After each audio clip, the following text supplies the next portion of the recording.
Le damos las gracias al Señor por estar en esta mañana delante de su presencia.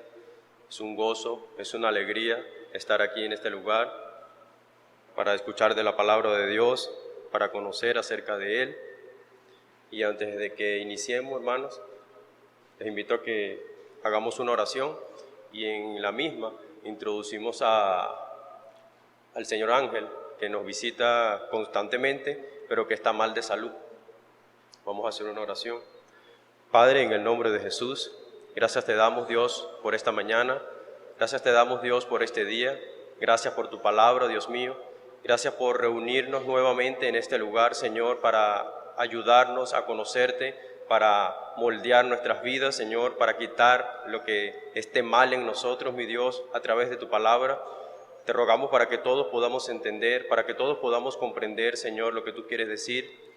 También, mi Dios, en esta mañana reunidos con nuestros hermanos, te queremos presentar al señor Ángel. Tú lo conoces, Señor, conoces su corazón, conoces su condición, Padre, tanto espiritual como física. Te rogamos, mi Dios, para que él pueda comprender, mi Dios, lo que tú le estás presentando cada vez que viene a este lugar a escuchar acerca de ti, Padre. Y también rogamos, Señor, para que si está dentro de tu soberanía, dentro de tus planes, restaurarlo, que sea así, Señor, conforme a tu voluntad y conforme a tu propósito, para que tenga la oportunidad y el privilegio de estar con nosotros el día domingo, escuchando acerca de usted nuevamente. Gracias una vez más, Señor, por estar en este lugar. En el nombre del Padre, del Hijo y de tu Espíritu Santo, Señor. Amén y amén. ¿Pueden sentarse, hermano?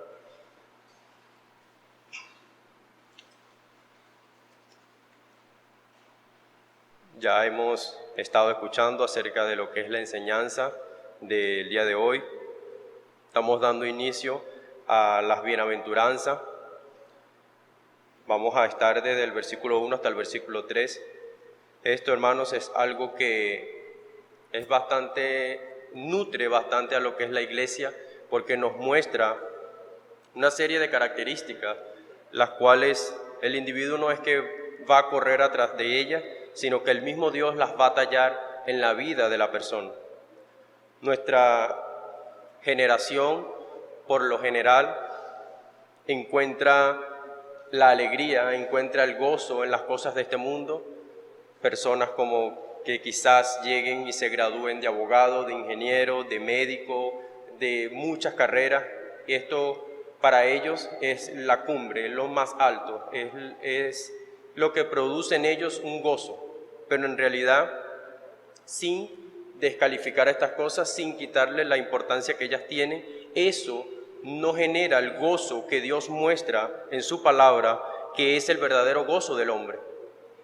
Dios, o nuestro Señor Jesucristo, en este sermón le muestra a las personas en realidad dónde está el verdadero gozo, un gozo el cual nadie se lo puede arrebatar, porque nosotros hemos visto quizás noticias donde ingenieros, médicos se suicidan porque están desesperados por los problemas de este mundo, están inconformes con su vida. Entonces nosotros allí vemos por qué si eso es lo más alto según este mundo, por qué llegan a ese extremo de quitarse la vida. Entonces vemos que eso en realidad no es lo más grande o lo que en realidad puede satisfacer lo que es la necesidad del hombre en este mundo. Y es lo que este hermoso pasaje nos muestra lo que verdaderamente alegra la vida del hombre, lo que verdaderamente sostiene la vida del hombre, y es algo que en ocasiones está fuera aún de nosotros como iglesia, en ocasiones esto está fuera de nosotros, ver o identificar dónde está verdaderamente la alegría de nosotros. Hay muchas personas que asisten a las iglesias y de alguna manera viven vidas frustradas porque no encuentran ese gozo, no encuentran esa alegría que Dios da a aquellas personas que son moldeadas y talladas por Él. Entonces, lo que vamos a ver es en realidad dónde está ese gozo, quién produce ese gozo y cuáles son los beneficios de todo esto en la vida de nosotros. Yo he estructurado estos 3 versículos en 2 partes. y le he colocado como título: Bienaventurados los pobres en espíritu. Bienaventurados los pobres en espíritu. La primera estructura, versículo 1 y versículo 2, la enseñanza de los bienaventurados. La enseñanza de los bienaventurados. Y el versículo 3 sería nuestra segunda estructura: los pobres en espíritu heredarán el reino. Los pobres en espíritu heredarán el reino. Vamos a leer nuestros versículos.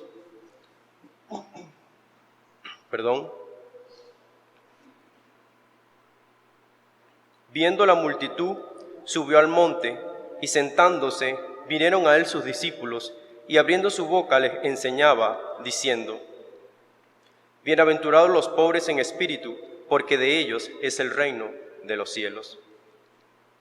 Vemos que continúa la porción, pero nosotros vamos a centrarnos, como decía el hermano, en estos 2 meses, en cada una de las bienaventuranzas. La primera de hoy sería el versículo 3.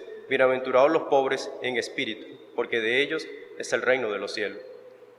Para que nosotros podamos entender esto, debemos ver algo. El pueblo de Israel, cuando es sacado de Egipto, para ellos era un comienzo. Para ellos iba a ser algo distinto, todo lo que de ahí en adelante iba a suceder. ¿Por qué? Duraron 430 años esclavizados en Egipto y Dios, por su poder, los liberta, y el que estaba a cargo de liberar al pueblo era Moisés. Cuando ellos son sacados de Egipto, llegan a una montaña que se llama el monte Sinaí. En ese lugar Dios da los mandamientos que se los entrega a Moisés. ¿Por qué es necesario que se comente este fragmento de la historia?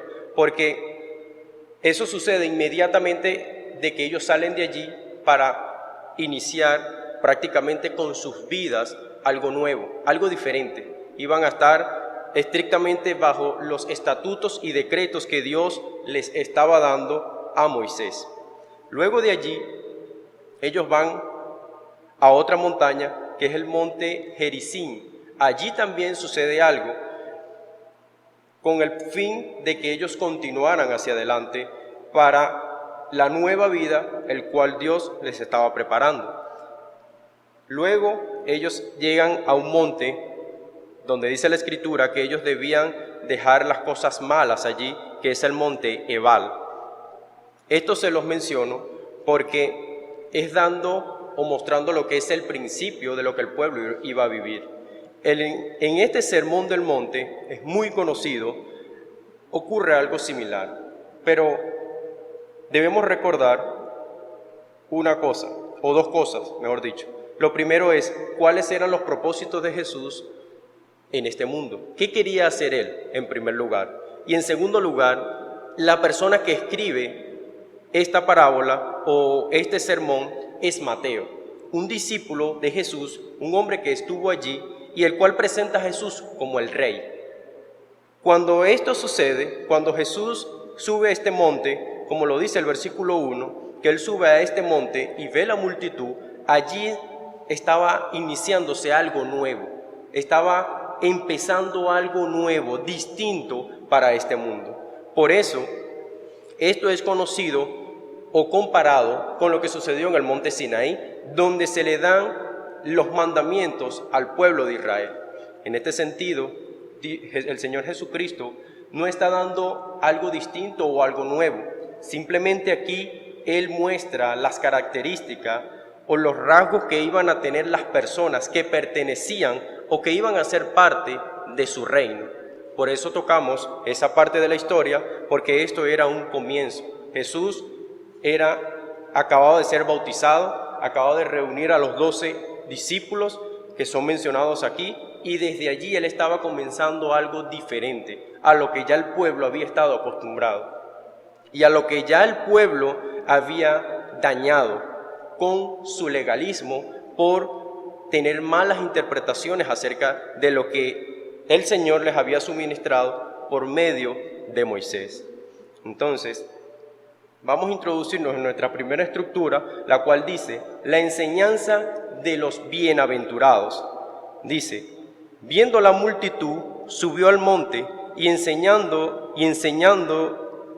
sentándose, vinieron a él sus discípulos y abriendo su boca les enseñaba diciendo, ¿qué está haciendo el Señor Jesucristo? Como ya lo hemos mencionado, Él al ver esta gran cantidad de personas, Él aprovecha la oportunidad de proclamar lo que Él iba a hacer en este mundo, lo que Él iba a establecer en la tierra. Y vemos que hay una gran multitud allí, pero también están sus discípulos. Y es donde surgen miles de preguntas. Quizás todas estas cosas que Jesús dice, ¿se las dice a esta multitud o se las dice a sus discípulos? Son preguntas que surgen, pero cuando nosotros nos adentramos y empezamos a ver y a indagar acerca de lo que Jesús está diciendo aquí, nos topamos con esa palabra bienaventurado. En nuestra primera escritura yo le coloqué la enseñanza de los bienaventurados, es decir, cuando Jesús sube al monte, empieza a enseñar a todos los que estaban allí acerca de los bienaventurados. ¿Y quiénes eran los bienaventurados? Esta palabra de bienaventurado viene del vocablo griego makarios y se puede traducir al español como dicha o felicidad. Esto es lo que en realidad quiere decir bienaventurado. Entonces, cuando Jesús inicia ese sermón, Él les está mostrando a las personas que están allí, a todos los que estaban presentes en ese lugar, quiénes en realidad eran esos bienaventurados, o quiénes en realidad eran esas, según la palabra, esas personas felices o que tenían una dicha. Él está mostrando a todos los que están allí dónde se encuentra la felicidad y dónde en realidad se encuentra esa dicha de la cual el mundo de alguna manera siempre quiere abrazar o quiere conseguir. Jesús les está mostrando dónde está eso, dónde en realidad se puede encontrar eso.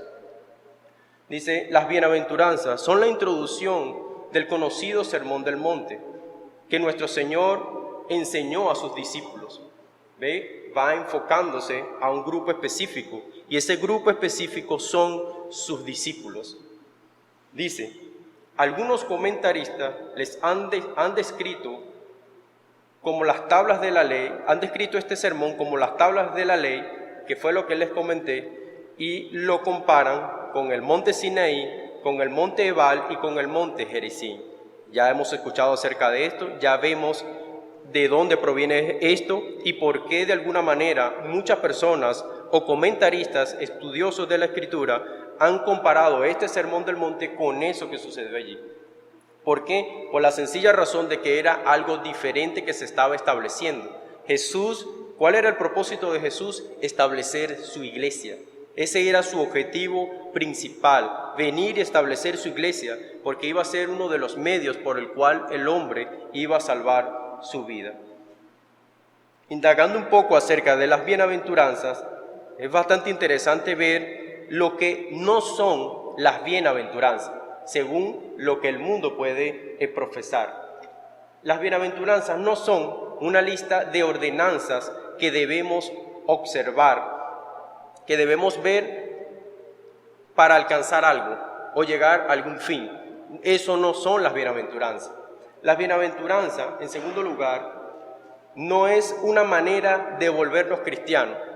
Quizás yo leo el capítulo 5 y veo que hay una serie de bienaventuranzas allí. Quizás yo veo eso, bueno, si yo cumplo esto, me voy a convertir en un cristiano. No, porque entonces vamos a caer en el error que cayó el pueblo de Israel, que creía que por medio de cumplir la ley iban a ser salvos. Y esto no es así. El Señor no establece esto con ese propósito.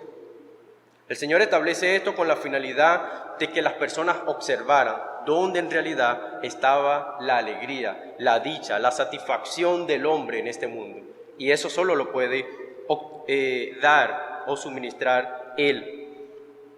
En tercer lugar, las bienaventuranzas no son primordialmente mandamientos que tenemos que cumplir al pie de la letra. Esto no son las bienaventuranzas. Es decir, el creyente hoy en día, al escuchar y ver estas cosas, no debe correr tras esto, porque allí está su salvación.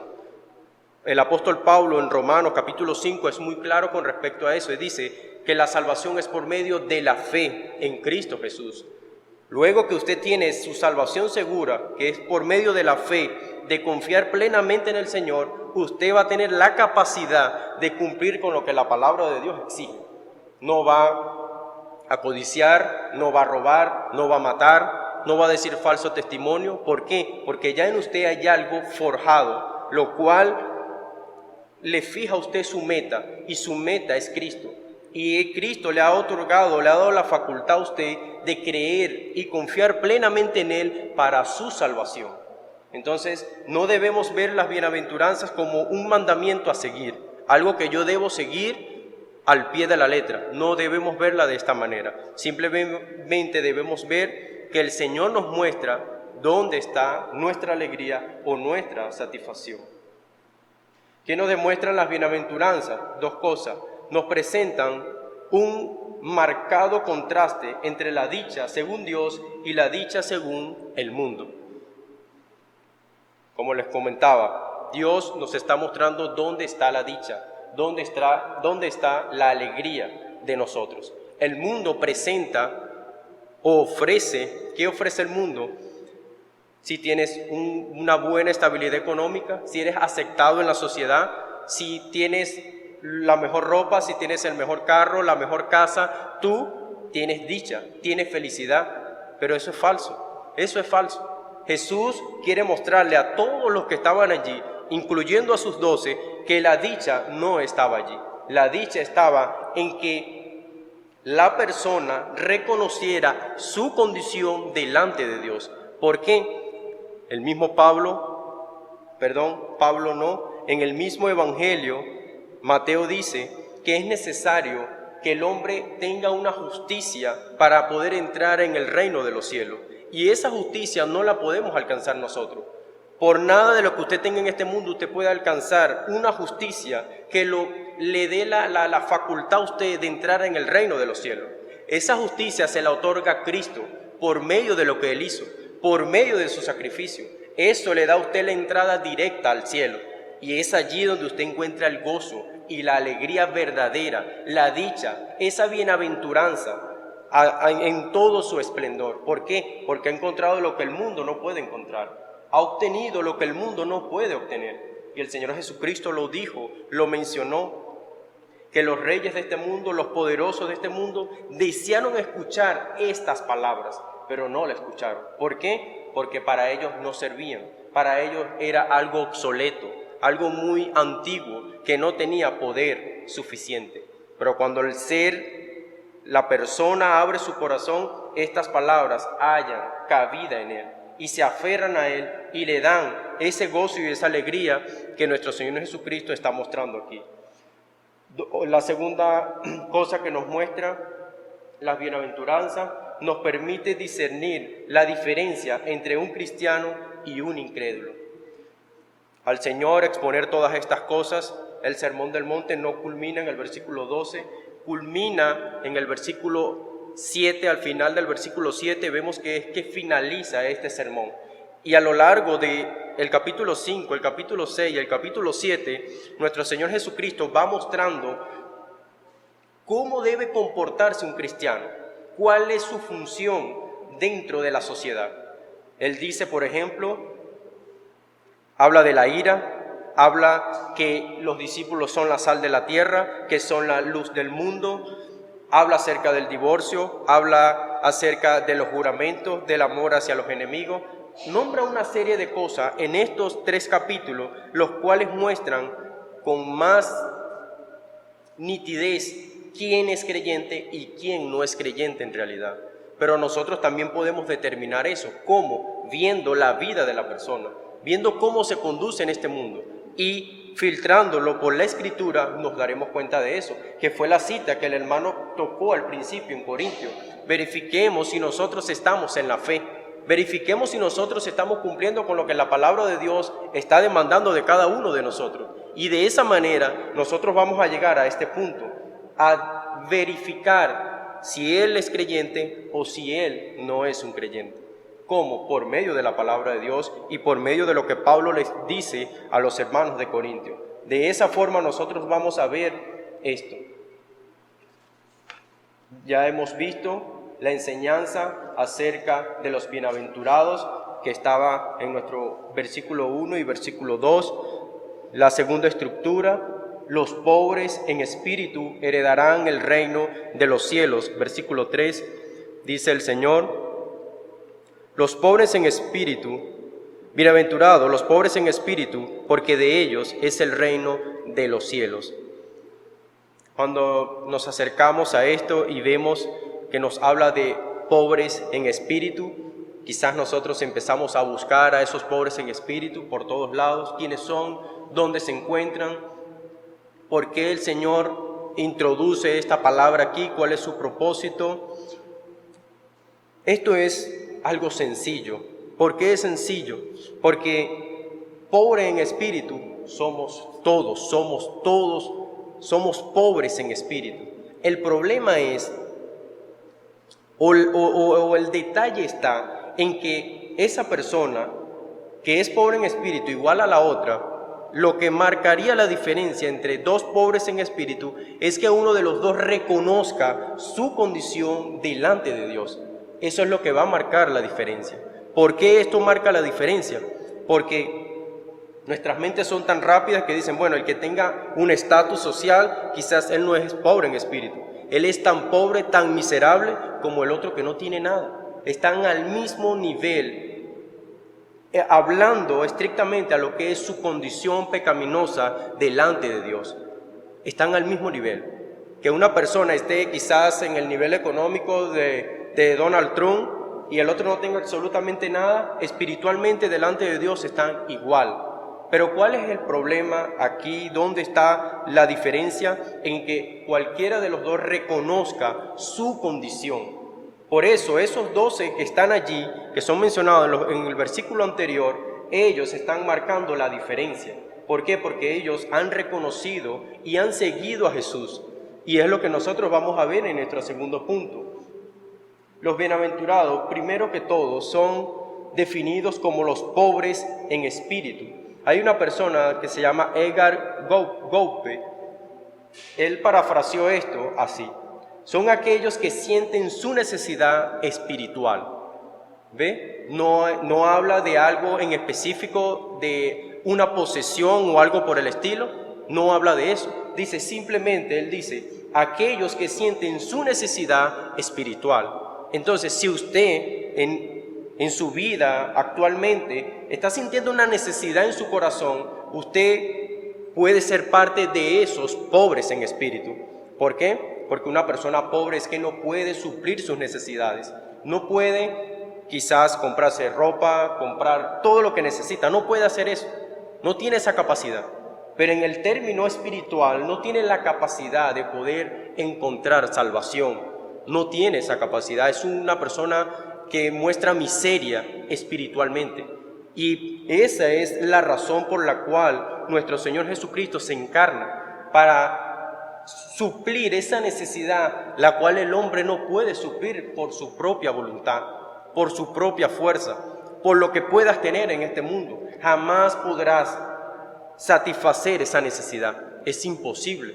Por eso, lo primero que nuestro Señor Jesucristo presenta ahí: bienaventurados los pobres en espíritu.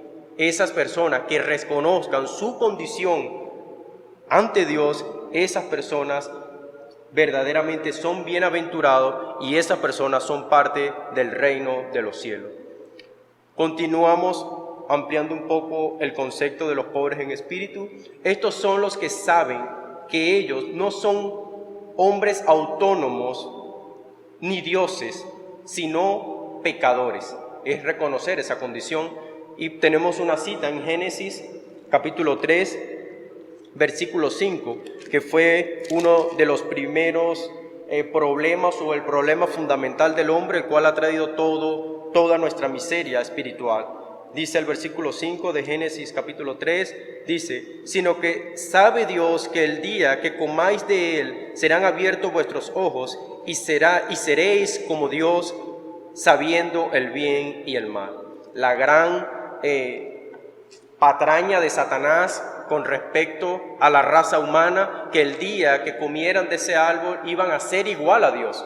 Ve que desde el principio está esa tentación hacia el hombre de que él puede llegar a lo alto por sus propios méritos, por su propia fuerza. Satanás fue muy astuto, planificó muy bien esto. Él dice, el hombre, desconociendo todo esto, va a caer muy fácil creyendo que va a poder alcanzar grandeza por su propia voluntad. Y ese fue el mismo error de Satanás. Satanás dijo, subiré y haré mi trono junto al del Altísimo, y Dios le dijo, no, eso no te lo permito, y fue expulsado del cielo. Pero Satanás utiliza ese mismo argumento y el hombre cae en esto. Y hoy en día el hombre está sujeto a esto. Por eso es que les digo que espiritualmente todos estamos en la misma condición, todos estamos iguales. Todos de alguna manera en este mundo han querido alcanzar cosas por su propia fuerza, por sus propios méritos, pero esto va a llevar al fracaso, porque en realidad la grandeza de todos se encuentra en nuestro Señor Jesucristo. Allí está la grandeza, allí está todo, toda tu felicidad, toda tu alegría la puedes encontrar ahí. Pero no la busques con tu propia fuerza, simplemente entrégate a Él y Él hará contigo a alguien diferente, una persona nueva, distinta. Pero eso debes hacer lo que hicieron los 12, entregarse al Señor. Si lees el capítulo anterior, del capítulo 5, te das cuenta que iba caminando y le dijo a Pedro y a su hermano, sígueme. Y ellos le siguieron, se entregaron a Él para que Él hiciera esa obra. ¿Dónde se ven las cualidades de los discípulos? ¿Se ven en los primeros años del ministerio de Jesús? No, se ven al final de su vida. Es que usted ve todas estas características, todas estas bienaventuranzas. Es como decía el hermano, las bienaventuranzas son un espejo de lo que nosotros somos. Por eso no podemos correr atrás de ella para llegar a ser alguien, no, simplemente debemos colocarnos en la mano de Dios, reconocer nuestra condición para ser parte de estos bienaventurados, para ser parte de lo que Dios quiere hacer en cada uno de nosotros. Algo que continúa no es el reino de los hombres los que ellos quieren, sino el reino y dominio de Dios. Ellos rechazan la disposición y el plan del hombre y quieren el reino del Señor en todo su ser y en sus vidas y el triunfo de la palabra de Dios. Esto es una persona que ha reconocido que necesita de ese Dios, que necesita del poder de Dios. Entonces, hasta ahora hemos visto los bienaventurados, dónde está la bienaventuranza del hombre. Hemos visto dónde o quiénes en realidad son aquellos pobres en espíritu, son aquellas personas que han reconocido su condición delante de Dios y que ellos rechazan totalmente esa grandeza que el mundo busca. Y como les decía, no es menospreciando nada de alguna manera de lo que en este mundo, las cosas que el hombre de alguna manera puede alcanzar, como una ingeniería, como una persona que es abogado, como una persona que es médico. ¿Por qué? Porque esto beneficia a la sociedad. Entonces tampoco vamos a llegar al extremo de que tenemos que rechazar todo eso y vamos a andar en este mundo sin ningún tipo de conocimiento de lo que aquí se hace, porque tampoco podemos vivir de esa manera. Estamos en este mundo, debemos simplemente reconocer quiénes somos y ahora hacer las cosas para la gloria de Dios, mostrando la grandeza de Dios en nosotros, lo que Dios ha hecho en nuestras vidas y demostrando humildad. Por sobre todas las cosas es importante la humildad, porque una persona, como dice aquí, que rechaza la disposición y el plan del hombre, esa persona es humilde. Es decir, él no quiere alcanzar algo por sí mismo, sino que quiere que Dios lo guíe, que Dios le dé la sabiduría, que Dios le dé el entendimiento para poder alcanzar lo que él se ha trazado en su corazón. Porque si no, cae en lo que dice Génesis capítulo 3, en desear algo que no se puede alcanzar, desear una satisfacción en tu vida, desear algún confort en ti, pero si está fuera de los planes de Dios va a ser muy frustrante y muy difícil de alcanzar. El pobre es visto como el oprimido, cargando como Israel de Egipto. Es decir, esos pobres que estaban allí eran totalmente esclavos de los egipcios.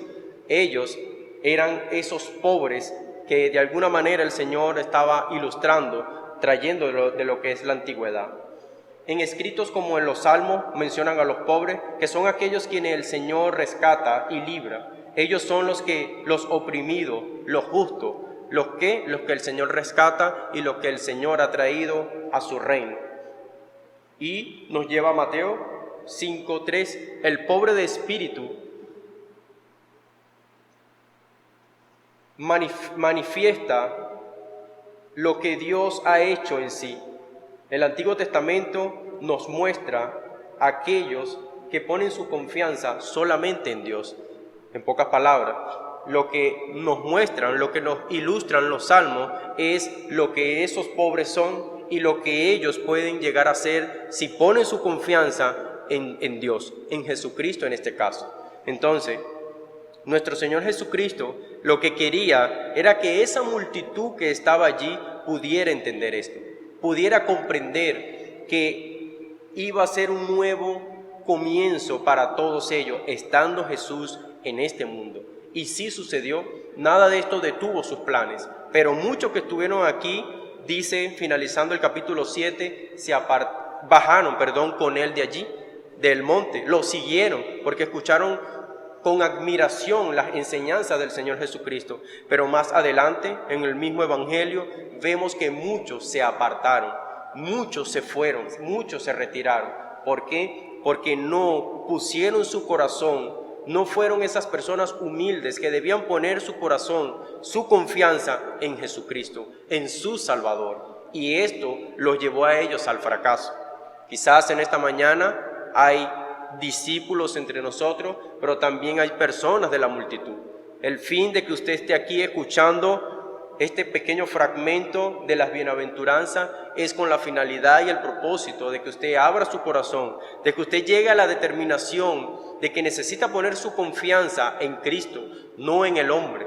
Su confianza debe estar puesta en Cristo para que usted sea parte de estos 12, para que usted sea en aquel día el reflejo de todas estas bienaventuranzas que están aquí, que esto se refleje en su vida. Dios va a moldear, Dios va a tallar su vida con cada una de ellas, pero es necesario que usted ponga su confianza en Él. De lo contrario, va a suceder lo que le sucedió a la multitud. La multitud no pudo cumplir esto, la multitud no pudo llegar a esto. Y es algo para que nosotros meditemos y para que nosotros pensemos en esto. Hermanos, tengo 3 resoluciones acerca de estos 3 versículos. La primera de ellas, ¿eres de la multitud o de los discípulos? ¿Eres de la multitud o de los discípulos? La segunda, solo los que reconocen su necesidad espiritual entrarán en el reino de los cielos. Solo los que reconocen su necesidad espiritual entrarán en el reino de los cielos. De lo contrario, esto será imposible. Será imposible que una persona por sus propios méritos pueda entrar en el reino de los cielos. ¿Por qué? Porque usted es un pecador como lo soy yo. Necesitamos reconocer nuestra condición ante Dios para que su justicia se impute, se ponga a nuestro favor y nosotros entremos en su reino. Porque de lo contrario no vamos a poder. Hagamos lo que hagamos, no vamos a entrar en el reino de los cielos. Es imposible. La tercera dice, los verdaderos bienaventurados son los pobres de espíritu. Los verdaderos bienaventurados son los pobres en espíritu. Hermano, espero que hayamos comprendido un poco acerca de la primera bienaventuranza. Vimos quién eran esos pobres. Esos pobres son aquellos que reconocen su condición ante Dios. No es por un estatus social que el Señor habla de esto, simplemente quiere mostrarle la condición del hombre a todos los que estaban allí. Si tú como persona que escuchas la palabra de Dios reconoces, sientes en tu corazón esa necesidad, simplemente ve ante Él y Él hará contigo lo que Él quiere hacer.